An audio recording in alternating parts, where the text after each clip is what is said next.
할렐루야! 오늘도 우리 수요일 목양 예배에 오신 여러분들을 주님의 이름으로 환영하고 축복합니다.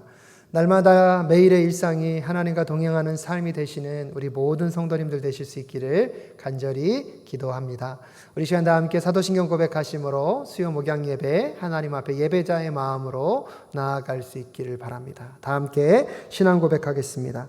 전능하사 천지를 만드신 하나님 아버지를 내가 믿사오며 그 외아들 우리 주 예수 그리스도를 믿사오니 이는 성령으로 잉태하사 동정녀 마리아에게 낳으시고 본디오 빌라도에게 고난을 받으사 십자가에 못 박혀 죽으시고 장사한 지 사흘 만에 죽은 자 가운데서 다시 살아나시며 하늘에 오르사 전능하신 하나님 우편에 앉아 계시다가 저리로서 산 자와 죽은 자를 심판하러 오시리라.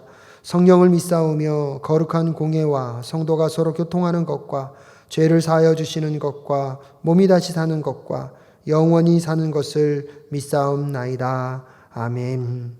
이 시간 다 함께 찬송가 205장, 통합 찬송가는 236장, 주 예수 크신 사랑 함께 찬양하겠습니다.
함께 기도하겠습니다. 살아계신 하나님 아버지, 은혜를 감사합니다. 오늘도 우리에게 하루의 쉼을 주시고 또 이 시간 주님 앞에 나와 예배하게 하심을 감사합니다. 하나님 아버지, 우리 예배 가운데 내어놓는 우리의 찬양이, 우리의 기도가 또 이 자리에서 함께 나누는 하나님의 말씀을 통하여서 하나님, 오직 하나님 한 분만 예배하는 시간 될 수 있도록 인도하여 주옵소서. 하나님 아버지, 우리의 말씀을 통하여 그리고 우리의 삶을 통하여 내어놓는 우리의 고백이 오직 예수 그리스도 한 분만 고백하는 삶이 되게 하시고, 하나님 아버지, 우리가 살아가는 동안에 그 예수 붙들며 살아가는 성도님들 될 수 있도록 인도하여 주시옵소서. 오늘 이 시간 하나님의 말씀을 나눕니다. 하나님 말씀 가운데 오직 십자가의 도만 전하는 시간이 되게 하시고, 하나님 아버지, 이 십자가의 도를 붙들고 우리에게 허락하신 하루의 삶을, 또 남은 우리의 인생의 삶을 살아갈 수 있도록, 승리하며 이 세상 가운데 살아갈 수 있도록 인도하여 주옵소서. 오늘 말씀 가운데 함께 하실 주님을 기대합니다. 살아계신 예수 그리스도의 이름으로 기도합니다. 아멘. 함께 말씀 나누도록 하겠습니다. 오늘 함께 나눌 하나님 말씀은 다니엘서 6장 21절부터 27절까지의 말씀입니다. 다니엘서 6장 21절부터 27절까지의 말씀, 저희 한 절씩 번갈아 가면서 교독해서 읽도록 하겠습니다. 제가 21절을 먼저 읽겠습니다. 다니엘이 왕에게 아뢰었다. 임금님의 만수무강을 빕니다. 나의 하나님이 천사를 보내셔서 사자들의 입을 막으셨으므로 사자들이 나를 해치지 못하였습니다. 그것은 하나님 앞에서 나에게는 죄가 없다는 사실이 드러났기 때문입니다. 임금님, 나는 임금님께도 죄를 짓지 않았습니다. 왕이 매우 기뻐하면서 다니엘을 굴에서 끌어올리도록 명령하니 사람들이 다니엘을 굴에서 끌어올렸다. 그가 자기 하나님을 신뢰하였기 때문에 그에게서는 아무런 상처도 찾아볼 수 없었다. 왕이 명령을 내려서 다니엘을 헐뜯은 사람들을 데려오게 하고 그들과 그 자식들과 아내들을 사자굴에 던져 넣으니 그들이 굴 밑바닥에 닿기도 전에 사자들이 그들을 움켜서 그 뼈까지 부서뜨렸다. 그때 다리우스 왕은 전국에 사는 민족과 언어가 다른 뭇 백성에게 조서를 내렸다. 내 백성에게 평화가 넘치기를 바란다. 내가 다음과 같이 법령을 공포한다. 내 나라에서 나의 통치를 받는 모든 백성은 반드시 다니엘이 섬기는 하나님을 공경하고 두려워하여야 한다. 살아계신 하나님이 영원히 다스리신다. 그 나라는 멸망하지 않으며 그 권세 무궁하다. 함께 읽겠습니다. 그는 구원하기도 하시고 건져내기도 하시며 하늘과 땅에서 표적과 기적을 행하시는 분 다니엘을 사자의 입에서 구하여 주셨다. 아멘. 어렸을 때 부모님이나 선생님들은 아이들에게 이런 말씀을 많이 하셨던 걸로 기억을 하고 있습니다. 지금 친구를 잘 만나야 된다. 저희 부모님도 제가 새로운 친구를 사귀거나 잘 지내고 있는 친구가 생기게 되면 그 친구 어떠냐? 괜찮은 친구냐? 어떤 친구냐? 이런 질문들을 종종 던지셨습니다. 물론 이 자기의 아들이 어떤 사람과 함께 지내는지, 최근에 어떤 애랑 친하게 지내는지 궁금하신 것도 있었겠지만 아마 좋은 친구를 만났으면 하는 일련의 걱정과 기대도 있으셨을 겁니다.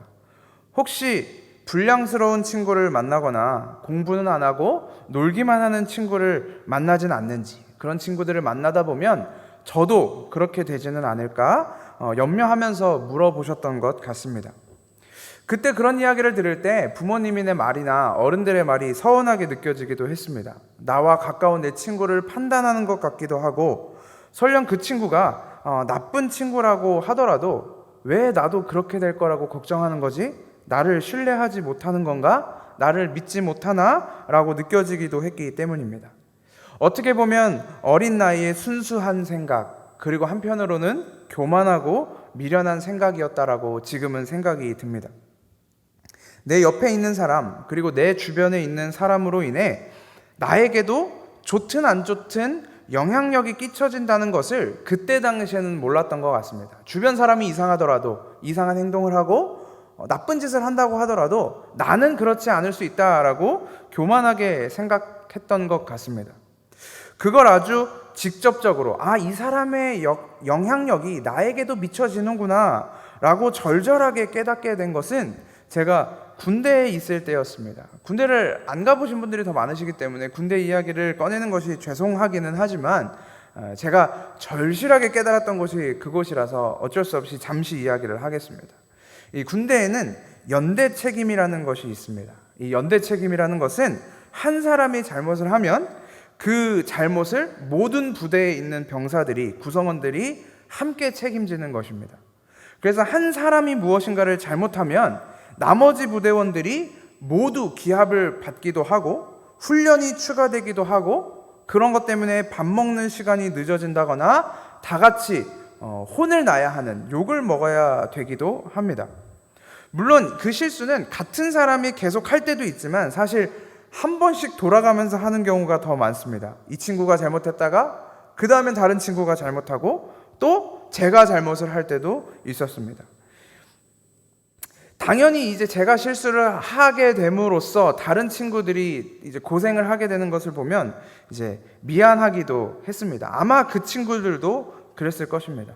이 한 사람의 실수가 그곳에 있는 모든 부대원들, 모든 구성원들을 고난의 구렁텅이로 끌고 들어가는 시스템이 바로 군대 훈련소였습니다. 그래서 군대 훈련소에서만큼은 나의 영향력이 이 정도로 크구나 라는 것을 만끽할 수 있는 곳이 없습니다. 군대만큼 그것이 강한 곳이 없었던 것 같습니다.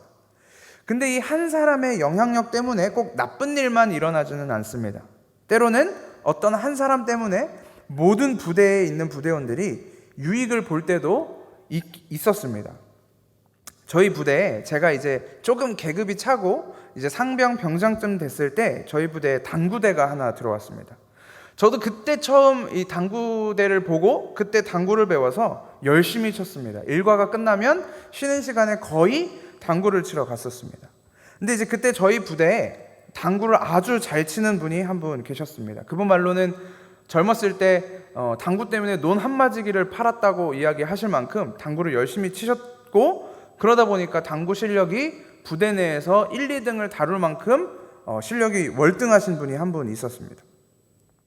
이제 계급이 어느 정도 차게 되면 병사들도 이 간부들과 좀 가깝게 지내고 친하게 지내게 됩니다. 그 당구를 잘 치시는 분이랑도 제가 좀 친하게 지냈었는데 이 군대는 저녁에 점호라는 것을 합니다. 점호는 뭐냐면 이제 잠자리에 들기 전에 내 소지품들, 내 방, 내 총기 이런 것들이 잘 정리했는지 깨끗하게 정돈되었는지를 점검하는 시간을 점호라고 합니다. 근데 이제 이 점호는 그때 그날 당직이 누구냐에 따라서 이 점호 시간이 굉장히 힘들어지기도 하고 굉장히 쉬워지기도 합니다. 그래서 누가 당직이냐에 따라서 우리는 기쁘기도 했다가 슬프기도 했다가 이제 이런 일이 있습니다. 근데 이 청소를 해보신 분들은 알겠지만 청소라는 것이 아무리 100% 내 기준에서 잘했다고 해도 흠집을 잡으려면 얼마든지 잡을 수 있는 게 청소입니다. 그래서 당직이 기분이 나쁘면, 당직사관이 기분이 나쁘면 하루 종일 늦어질 때도 있고 또 기분이 좋을 때는 그냥 어물쩍 넘어가 주면 빨리 끝날 때도 있었습니다. 이 당구를 잘 친다고 했던 이 간부가 당직을 서는 날에는 꼭 그 쉬는 시간에, 저녁 쉬는 시간에 당구를 한 게임씩 쳤습니다. 그 당구에는 목적이 있었습니다. 만약에 병사들이 이제 저도 거기 포함되어 있었고 이제 좀 계급이 좀 높아서 간부들이랑 친한 이 선임들이 이 간부와 당구 내기를 해서 그 당구를 이기면 그날 점호는 아주 쉽고 간단하게 빨리 끝나고 만약에 네가 나한테 당구를 치면 너네 생활관은 오늘 잠 못 잘 줄 알아라. 이제 이런 협박을 하면서 내기 당구를 시작합니다. 그러면 이제 열심히 치죠. 이겨야 저도 편하고 저로 인해 저희 생활관 아이들도 편할 수 있으니까. 그래서 열심히 치고 때로는 이길 때도 있었습니다.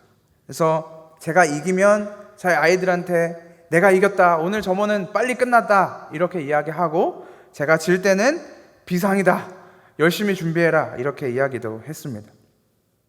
저의 한 사람의 영향력이 제가 당구를 이기냐 지냐에 따라 저희 생활관에 있는 후임들의 이 점호 시간의 이 길이가, 절대적인 길이가 늘어나기도 하고 줄어들기도 했습니다. 우리가 사는 사회에서 이 한 사람이 끼치는 영향력이 생각보다는 적지 않습니다. 회사에서는 부장이나 내 상사의 기분, 컨디션이 그날 하루에 나의 기분을 점지하기도 하고, 학교에서는 교수님의 기분이 어떠냐에 따라, 지하철에서나 버스에서 본 어떤 사람의 행동이 그날 내 기분에 많은 영향력을 끼치게 됩니다. 어저께 제가 저녁을 먹고 산책을 하다가 우연히 어머니의 목에 올라타 앉은 한 여자아이를 보았습니다. 건너편에서 한 여자아이가 어머니 목마를 타고 이렇게 걸어오는데, 멀리서 보니 한 4살 정도로 되어 보이는 아이였습니다. 이렇게 스쳐 지나가는데 한 5초에서 10초 정도 봤나? 그랬을 겁니다. 근데 저하고 이렇게 가까워질 때 한 아이의 아주 사랑스러운 목소리가 들렸는데, 그 한마디가 그날 저녁 이후로 잠자리에 들기 전까지 저의 기분을 아주 상쾌하게 해주었습니다. 엄마의 목에 목마를 타고 있던 아이가 어머니에게 이렇게 이야기한 것입니다. 엄마 힘드니까 나 이제 내려줘. 이 이야기를 듣는데 제 마음이 얼마나 따뜻해졌는지 모릅니다. 4살짜리 아이가 엄마가 혹시 목에 자기를 태우고 있는 것 때문에 어깨가 아프지는 않을까, 그래서 이제 그만 나를 내려주고 엄마 손 잡고 걸어가겠다라고 말하는 그 착한 마음, 기특함, 정말 그 아무것도 모를 것 같은, 자기밖에 모를 것 같은 그 4살짜리 아이의 한마디 때문에 1시간 내내, 그리고 잠에 들기까지 기분이 좋았습니다. 그 이야기를 저한테 한 것도 아니고 그 어머니와 저도 아무런 상관이 없는 사람들이었습니다. 근데 그냥 그 한마디가 참 따뜻했습니다. 그 아이와 만났던 찰나의 순간, 그리고 그 아이의 목소리가 제 귀에 들렸던 순간이 사실 아직도 제 귀에 떠나지 않습니다. 우리가 믿고 있는 기독교는 어떻게 보면 이 모든 것의 집합체입니다. 한 사람의 영향력이 모든 사람에게 끼쳐서 그 사람으로 인해 기뻐하기도 하고 즐거워하기도 하는 반면에 분노하기도 하고 슬퍼하기도 합니다. 그 사람의 말 한마디에 어떤 사람들은 행복해하지만 어떤 사람들은 불안해합니다. 그 사람의 행동 하나 때문에 어떤 사람은 묶여있는 곳에서 풀림을 얻지만 어떤 사람들은 더 결박되는 것 같은 두려움을 느끼기도 합니다. 그 사람 때문에 살고 그 사람 때문에 평안을 누리며 그 사람 때문에 자유를 누립니다. 그 한 사람으로 인해 모든 것이 달라졌습니다. 성경에는 어떤 한 사람으로 인해 다른 모든 사람들이 구원받는 이야기가 종종 등장합니다. 노아의 이야기가 그렇고, 아브라함의 이야기가 그렇고, 요셉의 이야기가 그렇고, 오늘 다니엘의 이야기도 동일한 맥락에서 이어지고 있다는 것을 우리는 발견할 수 있습니다. 이 다니엘이라는 인물은 이 왕의 총애를 받는 사람 중에 하나였습니다. 이 다니엘 5장에서 벨사살 왕이 하나님으로부터 그 왕위를 폐해지면서 폐위를 당하면서 사살을 당하게 됩니다. 이 벨사살 왕이 사살을 당하면서 다음 왕으로 세워진 사람이 바로 다리오 왕이었는데, 그가 고관 120명과 이 120명의 고관들을 관리하는 총리 3명을 세워서 나라를 다스리게 했습니다. 다니엘은 그 중에 한 명이었습니다. 근데 왕이 이렇게 딱 보기에 다니엘이 너무 뛰어나니까, 너무 일을 잘하고 꼼꼼하게 잘 처리하다 보니까 이 다니엘을 고관들을 관리하는 총리들의 관리로 세워서 온 나라를 다스리게 하려는 계획을 가지고 있었습니다. 근데 다니엘은 노예였잖아요. 이방 나라의 노예였잖아요. 노예로 이 나라에서 와서 살고 있는데, 그런 계획을 들은 왕의 신하들이 당연히 다니엘을 질투하기 시작했을 것입니다.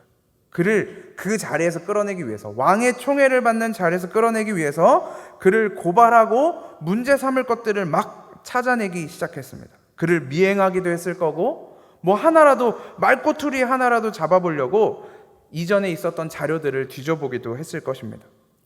가끔 TV에서 이 청문회를 하는 것을 볼 때가 있는데, 이 뭐 청문회를 진행할 때 뭐 과거의 가족의, 친척의, 친구까지 다 걸고 넘어지면서 추궁하는 것을 보면, 아, 사람이 정말 먼지 털어서 먼지 하나 안 나오는 사람이 없구나.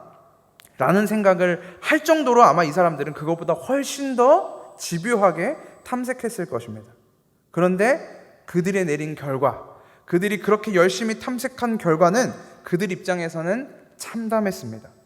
그에게서 아무런 실책이나 허물을 발견하지 못하였다라고 성경이 이야기하고 있습니다. 아무리 올바른 그리스도인이라고 하여도, 정말 완전한 그리스도인이 있을지는 모르겠지만, 우리가 세상에서 발견할 수 있는 완전한 그리스도인이라고 하여도 아무런 실책이나 허물이 없는 사람은 없을 것입니다.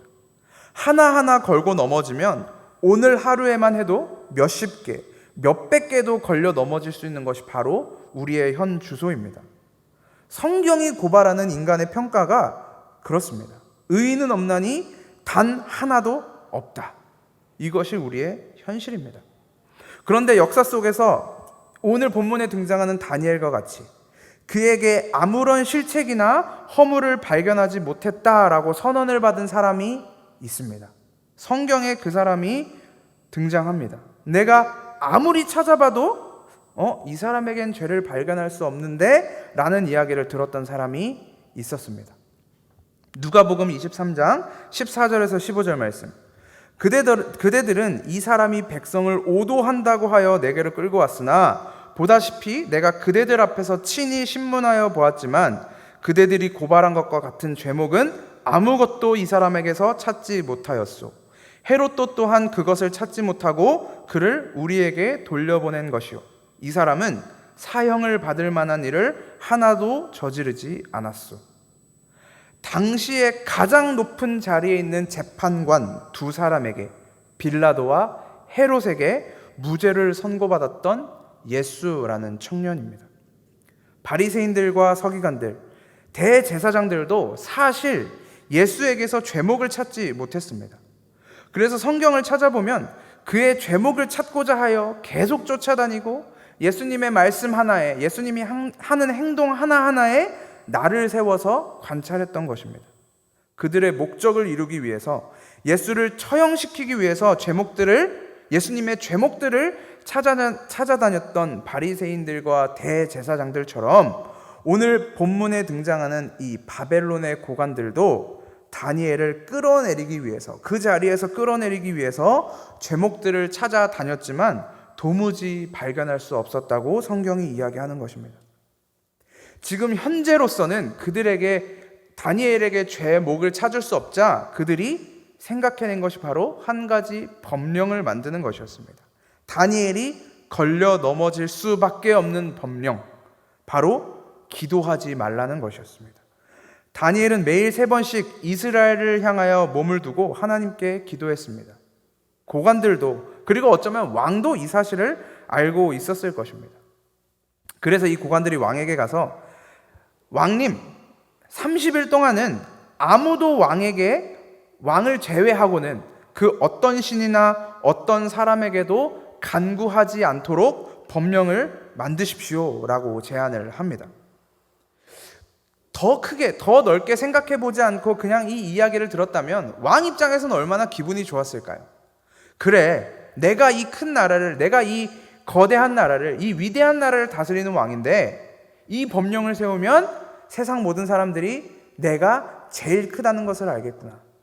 세상에 너희들이 섬기는 모든 신이나 모든 왕들보다 내가 더 뛰어나다는 것을, 내가 더 위대하다는 것을 세상 사람들이 알 수 있겠구나라는 사실에 아마 기분이 많이 좋아졌던 것 같습니다. 그래서 도장을 바로 찍어버리죠. 다니엘을 총애하고 사랑했지만 그도 거기까지 생각하지 못하고 그냥 도장을 찍어버렸습니다. 그리고 다니엘은 바로 그 함정에 걸려 버리게 되는 것이죠. 이 왕의 법령이 결정된 이후에 다니엘서 6장 10절은 다니엘이 그 문서에 도장이 찍힌 것을 알고도 라는 구절로 시작합니다. 모든 고관들 위에, 그리고 총리들 위에 세우려고 했던 다니엘이 과연 그 사실을 몰랐을까요? 아마 가장 먼저 알았을지도 모릅니다. 모든 것을 다 알고 있었을 것입니다. 그 문서의 목적이 무엇이고 고관들이 도대체 왜 그런 제안을 했을지 아마 다니엘은 알고 있었을 것입니다.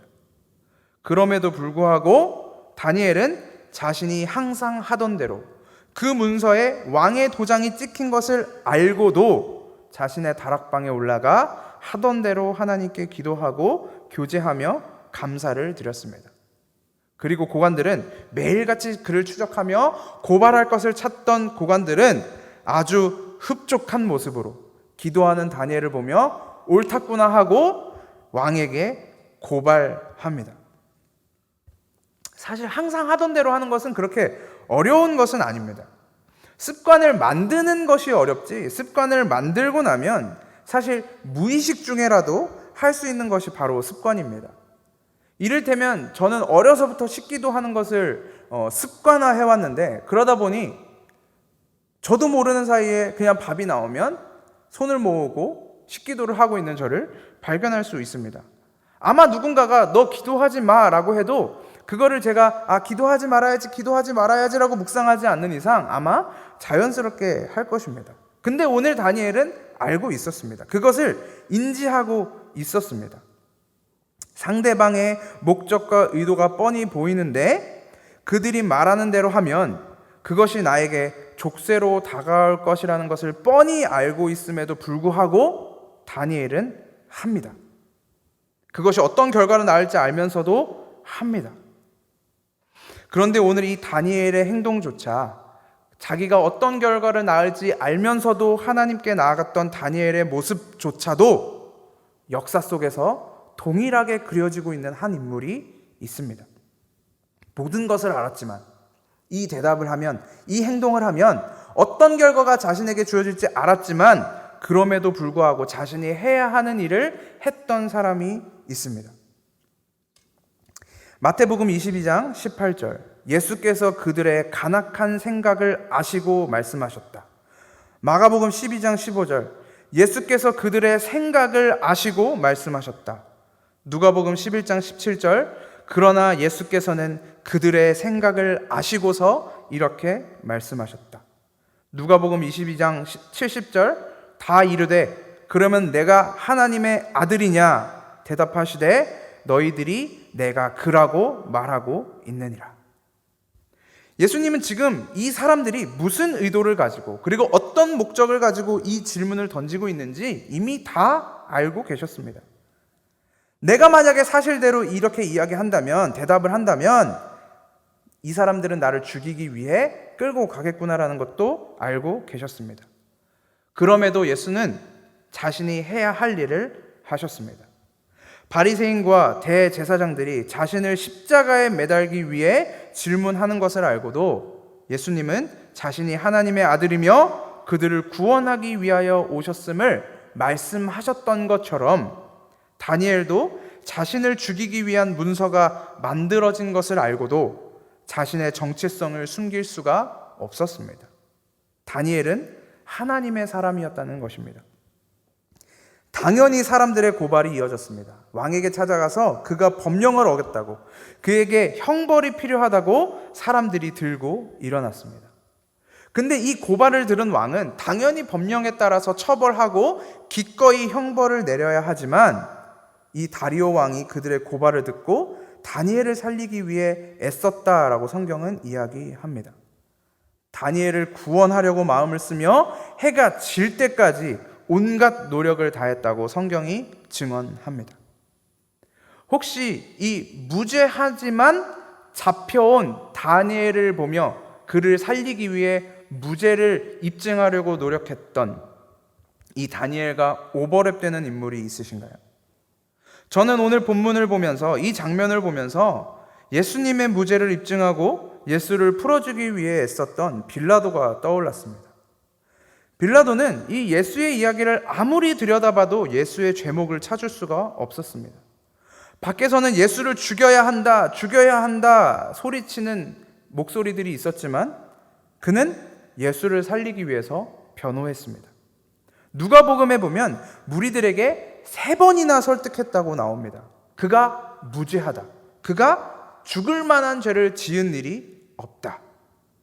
다리오 왕이 다니엘의 무죄함을 알고 그를 살리기 위해서 변호하고 고심했던 것처럼 빌라도도 예수의 무죄함을 알고 그를 살리기 위해서 애를 썼습니다. 그런데 다리오 왕은 고관들의 목소리를 외면할 수 없었고 결국 처형을 명령했습니다. 빌라도도 그가 무죄한 것을 알았지만 밖에서 외쳐대는 무리들의 목소리를 외면하지 못하고 예수를 결국 십자가에 못 박으라고 내어 주었습니다. 더 놀라운 것은 사실 고발당한 다니엘의 태도입니다.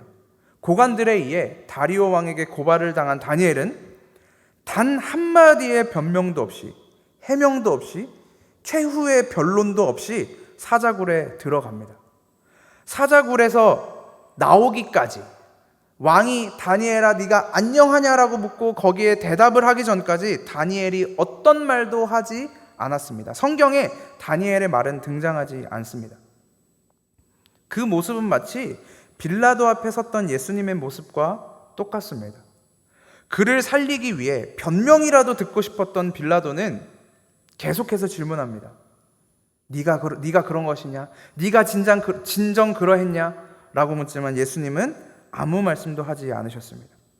예수님이 빌라도와 헤롯에게 심판받으시는 누가복음 23장의 본문에서 빌라도에게 네 말이 옳다 이 한마디를 제외하고는 십자가에 못 박히시기 전까지 아무런 말씀도 하지 않으십니다. 다니엘의 이야기는 계속해서 예수님의 이야기와 이렇게 겹쳐져서 오버랩돼서 이야기가 흘러가고 있다는 것을 발견할 수 있었습니다. 성경은 우리를 계속해서 구원하시는 하나님의 이야기로 끌고 갑니다. 뱀에게 내리신 저주와 함께 약속하셨던 여자의 후손을 통한 회복의 이야기. 온 세계를 심판하시는 심판 속에서도 자신의 백성을 구원하시는 노아의 이야기. 아브라함과 이삭과 야곱의 언약, 출애굽 이야기, 다윗의 이야기들 모두 한 중보자를 통해 자격 없는 자들이 구원을 얻는 은혜의 이야기로 향하게 합니다. 예수를 바라보게 하고 예수를 꿈꾸게 합니다. 구약을 흔히 오실 메시아에 대한 이야기, 신약을 오신 메시아에 대한 이야기라고 하는 것처럼 오늘 다니엘의 이야기가 그리스도의 이야기와 흡사하게 겹쳐 보이는 것도 결코 우연이 아닐 것입니다. 다니엘의 이야기를 통해 우리는 사복음서에 기록된 그리스도가 당하신 고난과 죽음을 미리 바라보고 묵상할 수 있는 것입니다. 왕의 문서에 도장이 찍힌 것을 알고도 원래 하던 대로 하나님께 기도하고 감사했던 다니엘은 고발을 당한 이후에 다리오 왕 앞에서 아무런 변명도 하지 않고 사자굴에 던져졌습니다. 바리새인과 대제사장들이 자신을 죽이기 위한 유도신문을 하고 있는 것을 알고 계심에도 불구하고 자신이 하나님의 아들이라는 것을 드러내셨던 예수님도 빌라도 앞에서 아무런 변명도 하지 않고 십자가에 달리셨습니다. 그 고관들은 다니엘을 고발한 자들은 다니엘이 사자굴에 던져진 것이 그리고 바리새인들은 예수가 십자가에 매달린 것이 그 결과라고 생각했을 것입니다. 내가 승리했다. 내가 이겼다. 결국엔 내가 승리했다라고 하면서 환호성을 질렀을 것입니다. 십자가에 달린 예수를 보면서 바리새인과 대제사장들은 그를 조롱하고 비난했을 것입니다. 자신들이 옳았다고 확신하고 즐거워했을 것입니다. 그런데 하나님의 생각은 그들과는 달랐습니다. 다니엘은 죽음으로 생각됐던 사자굴에 던져졌지만 그 자리에 있던 죽음의 굴, 사자굴에 있던 죽음의 사자들은 다니엘의 옷 한 자락도 상하게 하지 못했습니다. 다니엘을 향하여 죽음의 사자가 입을 벌리지 못하게 막으심으로써 그가 옳았음을, 다니엘이 옳았음을 입증하셨습니다. 그는 도리어 그 죽음의 굴에서 사자들의 입을 막으시고 다니엘을 고발하던 자들을 부끄럽게 하셨고 결국에는 그들 스스로 심판을 당하게 하셨습니다. 다니엘은 이제 사자굴에 들어가기 전에 계획되어 있던 것처럼 고관들과 총리들 위에서 나라를 다스리는 왕의 대리자로 서게 될 것입니다. 백성들은 그의 통치를 받으며 하나님께 영광을 돌리게 될 것입니다. 심지어 나라의 왕조차 다리오 왕조차도 하나님 앞에 영광을 돌리며 엎드려 복종하고 순복하는 자가 될 것입니다. 오늘 다리오 왕의 그 찬양의 고백을 들어보면 놀라운 결론입니다. 예수의 죽음도 마찬가지입니다. 십자가에 달려 죽음으로 끝날 것 같았던 예수는 절대로 죽음에 머무를 수 없었습니다. 그 죽음은 예수를 삼키지도 못하고 그를 이기지도 못했습니다. 하나님은 그를 죽음의 구렁텅이에서 건져내시고 그들을 다시 살려내셨습니다. 예수를 다시 살려내셨습니다. 예수가 죽음에서 살아나심과 동시에 모든 죄와 악한 권세들이 도리어 부끄러움을 당하고 그들은 영원한 죽음, 영원한 불에서, 꺼지지 않는 불에서 슬피 울며 이를 갈게 될 것입니다. 예수의 백성들은 예수가 다스리는 하나님의 나라에서 예수가 주는 생명의 떡과 영원히 목마르지 않는 샘물을 마시며 그와 함께 기뻐하고 즐거워하며 하나님께 영광을 돌리는 영원한 생명의 길로 나아가게 될 것입니다. 예수의 이름은 어떤 돌판이나 게시판에 새겨지는 것이 아니라 우리의 가슴팍에 새겨지고 우리의 영혼에 심겨져서 우리가 그 길로 나아가게 되는 것입니다. 그리스도가 죽음에서 부활하신 이유는 단 하나입니다. 그리스도를 믿는 우리도 그리스도와 함께 죽었다가 다시 살아나기 위함입니다. 그러나 이제 그리스도께서는 죽은 사람들 가운데서 살아나셔서 잠든 사람들의 첫 열매가 되셨습니다. 고린도전서 15장 사도 바울의 고백입니다. 첫 열매라는 것은 그 첫 열매 이후에 곧 다른 열매들이 계속해서 맺어질 것이라는 약속이며 증거입니다. 그리스도의 부활은 곧 그리스도를 믿는 성도들의 부활입니다. 그리스도는 우리가 할 수 없는 것들을 대신하셨고 우리가 순종할 수 없는 것들을 대신 순종하셨고 우리가 갈 수 없는 그 길을 그리스도께서 열어놓으셨습니다. 땅에서 하나의 줄기를 뽑아내면 땅 속에 묻혀있던 줄기들이 우후죽순 줄줄이 딸려 올라오는 것처럼 우리도 그리스도와 함께 구원으로, 부활로 딸려 올라가는 것입니다.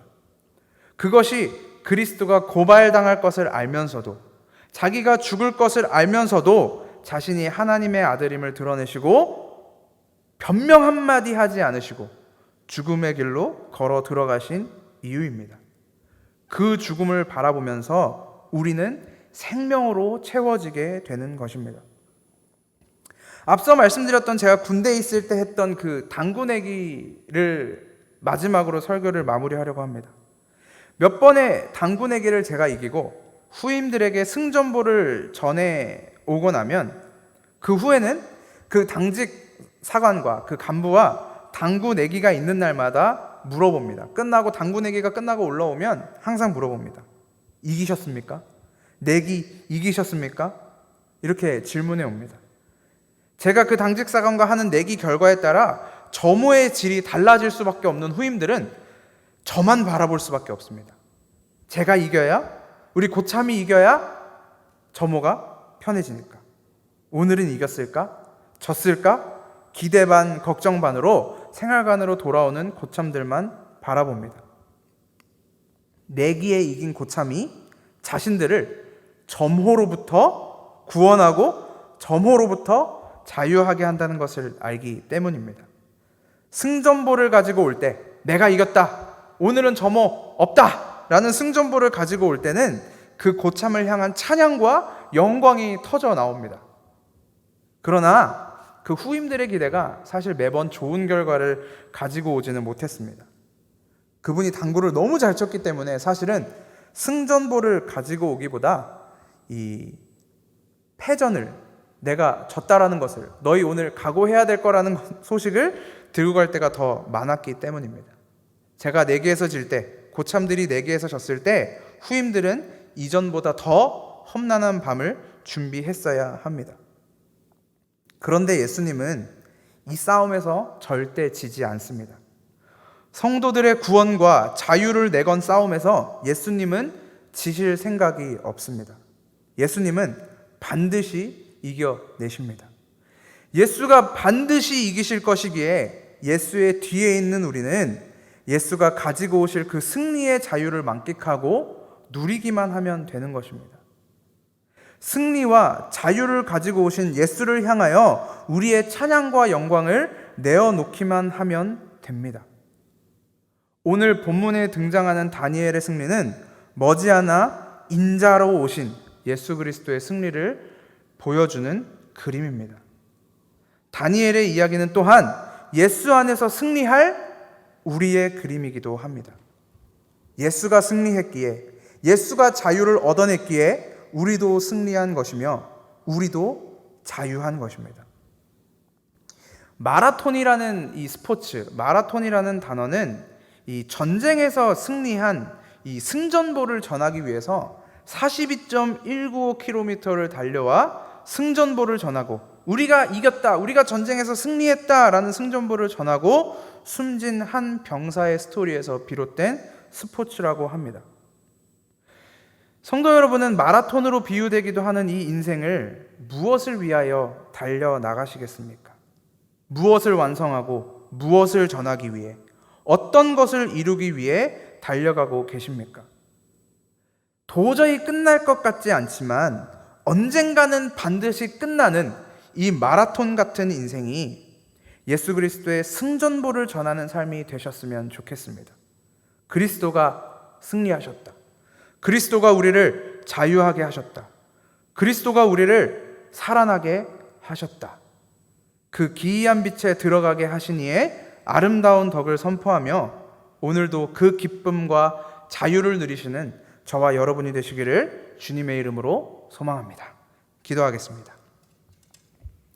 하나님 아버지, 은혜를 감사합니다. 하나님, 다니엘은 왕의 문서에 도장이 찍힌 것을 알고도 그가 하던 대로 이스라엘을 향하여 3번 하나님께 기도하고 감사하며 하나님과 교제를 나누었습니다. 그가 드러낸 것은 자신의 정체성이었습니다. 자신이 하나님의 백성이라는 정체성이었습니다. 하나님 아버지, 우리를 구원하시고 자유하게 하신 그 예수 그리스도도 자기를 죽음으로 몰고 갈 그 질문 앞에 내가 하나님의 아들이다, 나만이 구원자다 라고 선언하셨고 한마디 변명도 없이 십자가에 달려 죽으셨습니다. 그리고 하나님은 그가 옳았음을 부활하심을 통해 보여주셨습니다. 그가 살아나심은 또한 우리도 살아나게 하시겠다는 하나님의 약속이며 결정이었음을 우리가 말씀을 통해서 보았습니다. 하나님 아버지, 우리로 그 예수 그리스도를 통하여 자유함을 얻게 하여 주옵소서. 하나님, 우리를 구원하시는 그 구원의 복음 앞에, 그 승리의 소식 앞에 하나님 안에 완전한 자유함을 누리며 그 하나님 앞에, 그 그리스도 앞에 영광과 찬양과 기쁨을 돌려내는 주님의 성도들, 주님의 교회들 될 수 있도록 인도하여 주옵소서. 살아계신 예수 그리스도의 이름으로 기도합니다. 아멘. 우리 함께 찬송가 302장, 통합 찬송가는 408장입니다. 내 주 하나님 넓고 큰 은혜는 함께 찬양하겠습니다.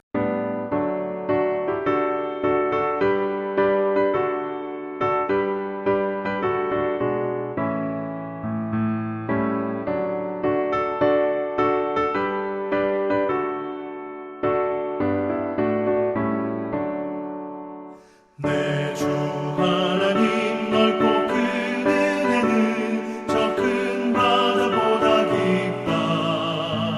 너보다 주를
다 함께 기도하겠습니다. 하나님 아버지, 오늘도 다니엘의 말씀을 통하여 우리에게 예수 그리스도의 이야기를, 자유의 이야기를, 구원의 이야기를 전해주심에 감사를 드립니다. 하나님 아버지, 우리는 이 땅을 살아가면서 얼마나 속박된 얽매인 삶을 살아가고 있습니까? 예수가 우리를 자유하게 하셨다고 하지만 하나님, 우리가 얼마나 여전히 자유하지 못한 상태로, 속박당한 상태로 구원받지 못한 자들처럼 살아가고 있습니까? 하나님 아버지, 우리에게 예수가 이기셨다는 그 승전보가, 우리를 자유하게 하셨다는 그 승전보가, 우리를 구원하셨다는 승전보가 절절하게 선포되어질 수 있도록 인도하여 주시고 성령을 통해 그 말씀이 우리 안에서 생각나게 하여 주옵소서. 뿐만 아니라 우리가 그 소식을 가지고 이 마라톤과 같은 인생을 뛰어가며 또 걸어가며 그 승전보의 소식을, 예수가 이기셨다는 소식을, 예수가 승리하였다는 소식을 전하며 선포하며 함께 기뻐하고 즐거워하는 주님의 자녀들, 성도들, 교회들 될 수 있도록 인도하여 주옵소서. 살아계신 예수 그리스도의 이름으로 기도합니다. 아멘. 이제는 십자가에서 구원을 완성하신 예수 그리스도의 은혜와 창세 전에 확증하신 하나님의 사랑과 오늘도 포기하지 않고 동행하시는 성령 하나님의 교제가 하나님의 부르심을 입어 거룩하게 된 교회 위에 이제로부터 영원까지 함께하옵시기를 축원하옵나이다. 아멘.